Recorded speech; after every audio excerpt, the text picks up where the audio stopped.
co-founder of Conterra. What is in text?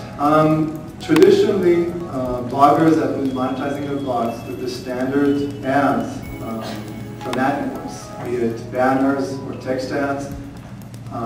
But what about the text itself?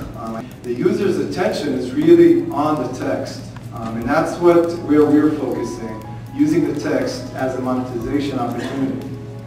So with an in-text service, at least the way we see an in-text service, there's an analysis of the page, of the post in real time, an understanding of what the post is about, the main theme, the main topics and keywords. We then identify specific relevant keywords and turn them into dynamic hyperlinks so that the reader has an opportunity to roll over and view a relevant ad. And then if the user chooses to interact with the ad, that's revenue for the blogger.